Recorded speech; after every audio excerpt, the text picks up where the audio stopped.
Quand on a quelqu'un en qui on a totalement confiance, qui connaît exactement notre façon de travailler, et cetera, et sur qui on peut se reposer pour tout, c'est ultra précieux. Et on envoie même les passeports à l'hôtel avant que vous arriviez pour que le check-in soit plus rapide, de la restructuration administrative, automatisation des tâches. Même la location classique, on le fait aussi. Et je vais te faire gagner un temps de dingue.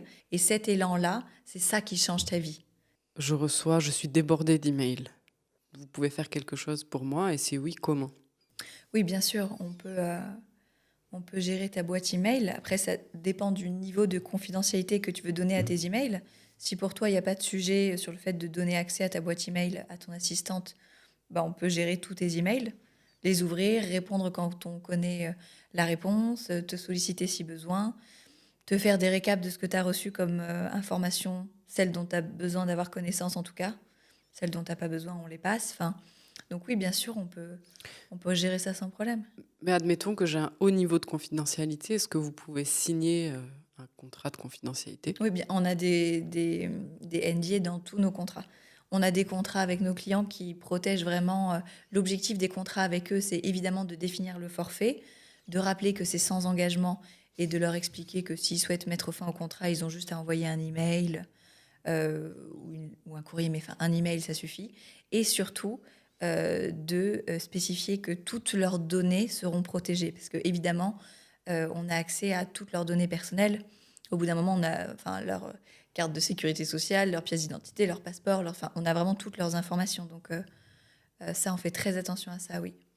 Disons, est-ce que on peut arriver à un point où tu n'as plus besoin de moi pour répondre aux emails? Oui, oui, oui, moi, on a des clients, bah, ceux qui sont là depuis toujours, ceux qui sont là depuis 11 ans. euh, Au final, on gère leur vie, mais on se parle très peu. On gère leur vie sans eux. On les tient informés des informations importantes. Le reste, on les tient pas informés. Enfin, donc oui, oui, quand on connaît très bien son client, on arrive à un niveau où on peut tout faire sans lui. On sait déjà ce qu'il va préférer. On sait déjà si, en fonction des sollicitations, si c'est un oui ou un non d'office. Enfin, beaucoup de choses. J'ai un de mes clients qui est mon deuxième client, donc vraiment, ça fait très très longtemps qu'on est ensemble. Sa boîte vocale, je crois que c'est un truc du style, je ne suis pas disponible pour le moment. Pour toute question professionnelle, appelez Marine au ta. Comme ça, c'est réglé. Comme ça, quel que soit le sujet, il sait que c'est directement chez moi et que ça passe pas par lui. Et que je lui remontrerai uniquement ce dont il a besoin d'avoir connaissance. Et par exemple, dans un des emails que tu reçois, tu vois que en fait, il y a une question juridique qui arrive. En fonction du client et de son entourage, en fonction de s'il est habitué à ce genre de choses, s'il a déjà un avocat ou pas. S'il a déjà un avocat, je préviendrai son avocat plus lui. S'il n'en a pas encore, je le préviendrai lui et je lui proposerai des solutions ou des contacts que nous, on a. Dans ce genre de cas qui est très spécifique et qui peut être très touchy pour quelqu'un, évidemment, j'avance main dans la main avec le client et on discute ensemble et j'ai mes solutions, il a les siennes, on en parle.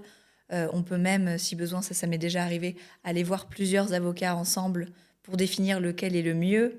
C'est vraiment un travail qu'on fait ensemble.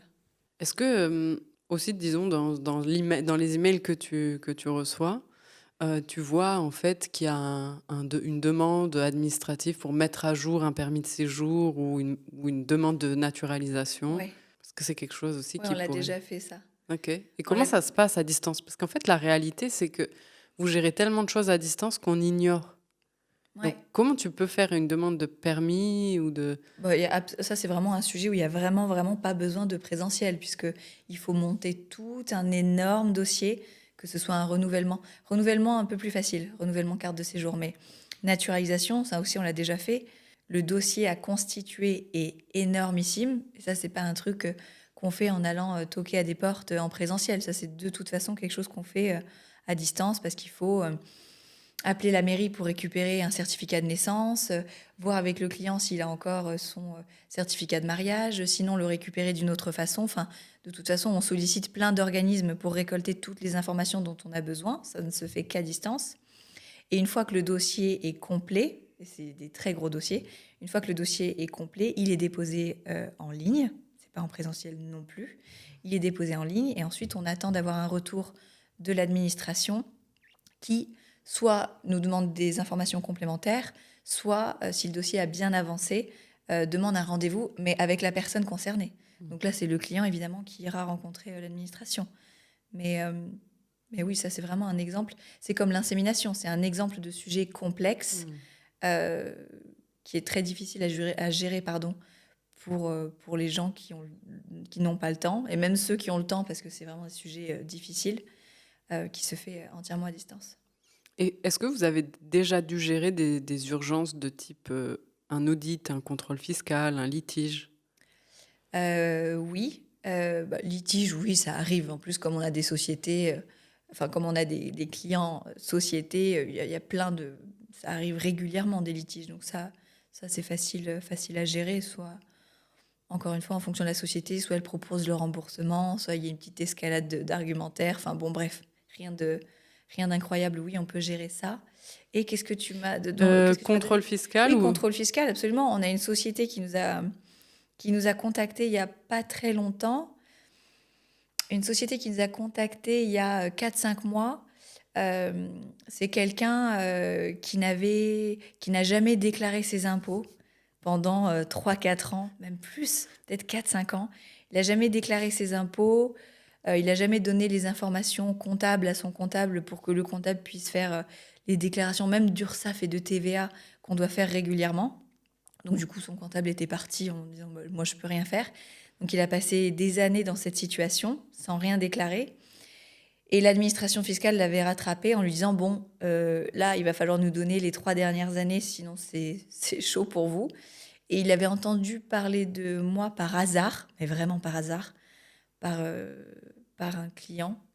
Et il nous a contactés en urgence en nous disant aidez-moi parce que là ça va être catastrophique. Donc on lui a trouvé un comptable qui était prêt à le reprendre. On a géré des tonnes et des tonnes de justificatifs et de documents qu'il a fallu comptabiliser. Et au final, vu sa situation et vu la dette qui est énorme, enfin voilà, parce qu'il y a beaucoup d'années qui n'ont pas été déclarées, ce qu'il a été décidé et ce qui est le mieux pour lui, c'est de passer cette société-là en liquidation parce qu'il ne pourra jamais payer ses dettes et d'en créer une nouvelle. Là, pareil, on l'a accompagné sur tout. On a trouvé l'avocat qui est un super avocat qui va s'occuper de la liquidation. On lui a créé sa nouvelle structure. On lui a ouvert le compte bancaire de sa nouvelle structure. On lui a même fait le modèle de facturation avec la nouvelle structure pour qu'il puisse partir sur des bonnes bases. On a mis en place un process entre nous pour que ça n'arrive plus, avec des contrôles tous les 2 mois sur les éléments comptables, etc. Et c'est reparti. Et sur des sujets plus faciles, vous pouvez aussi gérer tous les paiements d'un client dans le mois, par exemple? Oui, oui. Bah alors là, pareil, les sujets bancaires, ça dépend encore une fois beaucoup des gens. On a des clients qui nous donnent tous les accès, tous les cartes bancaires, qui sont en confiance et qui ne veulent rien payer, rien gérer. Donc on fait tout leur virement, leur paiement. Il n'y a jamais eu de problème, genre, hop. Non, encore une fois, je touche du bois. Non, il n'y a jamais eu de problème. On fait très très attention. Évidemment, il n'y a que la personne qui est l'assistante de cette personne qui a les accès. Les autres membres de l'équipe, bien sûr que non. Donc on fait très très attention. Et vos clients les plus anciens, ça fait combien de temps qu'ils sont avec vous? Ça fait 11 ans. Je compte la date où j'avais même pas encore de société. Je compte la date où je sortais le lave-vaisselle pour 40 euros. Et pourquoi ils restent? Pourquoi il reste? Parce qu'il est satisfait, parce qu'il est content, parce qu'il est dans la confiance. Et c'est ce que je disais aussi tout à l'heure. C'est-à-dire que quand on a quelqu'un en qui on a totalement confiance, qui connaît exactement notre façon de travailler, etc., et sur qui on peut se reposer pour tout, c'est ultra précieux, à tout niveau, que ce soit pour son temps, pour sa charge mentale, pour la gestion de ses sujets, c'est ultra précieux. Je souhaite à tout le monde de rencontrer quelqu'un comme ça. Est-ce que entre deux sujets pro, tu peux aussi gérer un sujet perso ou alors c'est très cloisonné? Par exemple, si tu reçois mes emails, tu gères un litige, disons, et puis un email, c'est ma mère et j'ai oublié son anniversaire. En fonction du contrat et en fonction de la liste de tes besoins, on gérera ou on gérera pas. Si tu es déjà au max de ton contrat, c'est-à-dire que tu nous sollicites énormément pour le forfait que tu as et que c'est du perso alors qu'on est censé être pro, je te dirais non, débrouille-toi. Mais encore une fois, et c'est ça, là aussi on fait du sur-mesure. Si c'est assez souple et que tout se passe bien, bien sûr à partir du moment où on est là, on est là. Je veux pas, il n'y a pas une liste prédéfinie de sujets sur lesquels on t'aide et une autre en disant bah non, on n'a pas convenu ça. Mmh. C'est-à-dire qu'une fois qu'on est là, on est là. Ce qui compte pour moi, c'est surtout la charge de travail et les sollicitations. Si la charge de travail est plus importante que prévu, que ce soit pro ou perso en fait, je t'appellerai, on aura une discussion et on parlera du forfait. Mais à partir du moment où on est dans la charge prévue, on est là. Donc balance tout ce que t'as, quoi. Et du coup, si je suis dans la charge prévue, qu'est-ce que tu fais pour ma mère et j'ai oublié son anniversaire? Écoute, si je m'entends bien avec elle, je peux l'appeler pour présenter tes excuses. Et oui, je peux te proposer plein de choses. Je peux lui faire livrer des cadeaux, des fleurs, du chocolat, l'appeler, un mot d'excuse. Mais normalement, si tu travailles avec moi, t'as pas oublié son anniversaire parce que je t'envoie le rappel de son anniversaire 10 jours avant, l'avant-veille et la veille. Et le jour J aussi, à ton réveil. Et On a plein de clients d'ailleurs qui nous demandent de leur noter les anniversaires parce qu'ils les oublient. Et ils reçoivent des rappels tous les soirs pour le lendemain en disant demain, anniversaire, machin. et tu peux m'acheter un cadeau sans que je sache pour elle? Oui, si tu es d'accord avec ça. Ouais. Si toi, Tu connais mon budget. Oui, encore une fois, c'est notre relation. Si toi, tu es d'accord avec ça et que c'est une relation qui te convient et que tu dis, bon, je veux pas savoir, trouve-lui un cadeau, bah, tu recevras juste son merci, quoi. Et justement, si je te dis, bah, je dois partir en vacances avec ma mère, Ouais, bon, elle est très pénible. oui, Il lui faut beaucoup de calme et beaucoup de luxe, par exemple. ouais, Est-ce que tu peux trouver un oui, endroit sans oui. qu'on se parle outre mesure Sans qu'on se parle entre... ou entre nous, sans qu'il y ait trop de détails? Bien sûr, bien sûr. Tu me fais ton brief, tu peux me le faire en 2 secondes comme tu viens de le faire maintenant. Beaucoup de calme, beaucoup de luxe, pas de limitation de pays, tant de jours.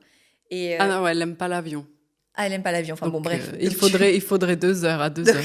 Ok, donc tu me fais ton petit brief en 2 secondes. Et soit je sais que tu es quelqu'un qui aime bien avoir plusieurs options et les étudier, et je vais t'envoyer peut-être 8 propositions, parce que je pense qu'au-delà, quelle que soit ta personnalité, c'est chiant. Soit tu es quelqu'un qui n'a pas le temps, qui n'a pas envie de passer de temps dessus, et ça va te saouler, ne serait-ce même de regarder ce que je vais t'envoyer, et je t'en enverrai 3, tu vois. Soit tu es vraiment quelqu'un qui lâche prise, et je bookerai pour toi, mais ça, j'en ai personne encore des comme ça. Ok, et par exemple, si tu donnes un choix de 3 lieux à ton client, Ouais, il te dit, je veux le choix numéro 1, est-ce ouais. qu'ensuite tu peux booker pour lui? Oui, bien sûr, bien sûr. Bien sûr. Et on envoie même les passeports à l'hôtel avant que vous arriviez pour que le check-in soit plus rapide. Et on demande ce qu'il faut demander. J'en sais rien, la séparation des lits, le truc, le machin, la liste des activités en avance. Oui, bien sûr. Et par exemple, j'ai envie de partir en team building à Saint-Tropez avec mon équipe. On est 4. Est-ce que tu peux t'occuper? Oui, oui, on peut faire ça Et aussi. comment ça se passe un petit peu? Exactement comme les vacances. C'est-à-dire que tu vas me dire quel- ton brief. Donc, ton brief, quel est l'objectif de ce team building et que c'est vraiment un truc, est-ce que c'est vraiment un truc de boulot ou est-ce que c'est un truc pour profiter? Ton budget, ce que tu aimes. Et pareil, je vais revenir avec 3 propositions ou 8 en fonction de qui tu es. Et ensuite, tu valides. Ou il n'y a rien qui te convient, on s'est mal compris sur le brief et on recommence. Et ensuite, tu valides et on book tout. Disons que j'ai plusieurs sociétés et j'ai pas une bonne organisation dans ces sociétés. Il n'y a pas de processus. Est-ce que vous pouvez intervenir et améliorer l'organisation des sociétés, la communication entre les sociétés, peut-être l'organisation de l'équipe? C'est quelque chose que vous faites aussi? Ouais. On peut travailler sur les sociétés aussi, puisqu'on a une offre, on a 2 offres. On a l'offre particulier et l'offre société. L'offre société, elle a été créée au bout de 4 ans, pareil, de manière assez naturelle. C'était pas quelque chose que j'avais visé particulièrement, parce qu'on avait de plus en plus de demandes de sociétés qui s'en sortaient pas avec le poste de secrétaire, d'assistante administrative, comptable, qui avaient vraiment besoin d'aide sur ces sujets-là, parce que c'est des postes sur lesquels il y a beaucoup de turnover, c'est difficile. Et c'est assez structurant comme poste, donc assez important. Et encore une fois, on est moins cher qu'un salarié, donc on est hyper intéressant pour les sociétés. On les a déjà accompagnés sur plein de sujets, que ce soit de la restructuration administrative, automatisation des tâches, facturation, des sujets aussi organisationnels. Il y a une société pour laquelle on a organisé pas mal d'événements. Et encore une fois, dès que le sujet est un peu trop spécifique, on a des contacts. Donc oui, on travaille avec pas mal de sociétés. Et on a même là, on a un particulier, c'est une femme, qui avait un contrat particulier avec nous, mais qui a plusieurs sociétés, et qui nous a demandé, ça faisait déjà longtemps qu'on travaillait ensemble sur le perso, et qui nous a demandé si on pouvait l'aider à gérer Elle a un boutique hôtel à l'étranger, un boutique hôtel qui a, je sais pas, une dizaine de chambres, moins que ça, 9 chambres. Et c'est un sujet sur lequel elle avait investi de l'argent, mais elle n'a jamais eu le temps de s'en occuper. Et ça fait, je sais pas, 20-25 ans qu'elle l'a. Elle n'a jamais eu le temps de s'en occuper, et résultat, ça vivote, ça gagne pas beaucoup d'argent, c'est pile à l'équilibre chaque année, alors que c'est dans une zone touristique à fort potentiel. Donc nous, comme c'est pas notre métier, la première chose qu'on a fait au début, c'est qu'on a essayé de trouver une société qui pouvait gérer ce sujet. Donc soit des sociétés de gestion dans la zone, mais toutes celles qu'on a rencontrées, on s'est dit c'est compliqué, elles n'aspiraient pas confiance, ils avaient des tout petits contrats d'une page et demie, je me suis dit oula, c'est trop risqué. Donc on a trouvé personne. Le recrutement, recruter quelqu'un sur place, pas une option non plus, très difficile de trouver un bon profil. La gestion par une société à distance, une société qui aurait été à Paris par exemple, il y a des sociétés qui font ça, on n'a pas trouvé non plus. On n'a pas trouvé de prestataire spécialisé dans son problème. Donc on lui a dit, bon, ce qu'on peut essayer, c'est de gérer nous-mêmes le flux de réservation à distance. Puisque aujourd'hui, sur les hôtels, tout se fait en ligne. C'est via des plateformes comme Booking, Expedia, Agoda, enfin tout se fait en ligne. Donc a priori, il n'y a pas besoin d'être sur place. Moi, j'avais jamais fait ça. On s'est dit, bon, on peut essayer de gérer comme ça. Il n'y a rien à perdre de toute façon. Enfin, voilà. Donc on a repris la main là-dessus. On a réinscrit le boutique hôtel sur toutes les plateformes. On a surveillé très régulièrement. On a retouché les prix. On a essayé d'automatiser plein de choses, les messages aux clients. On a changé les photos.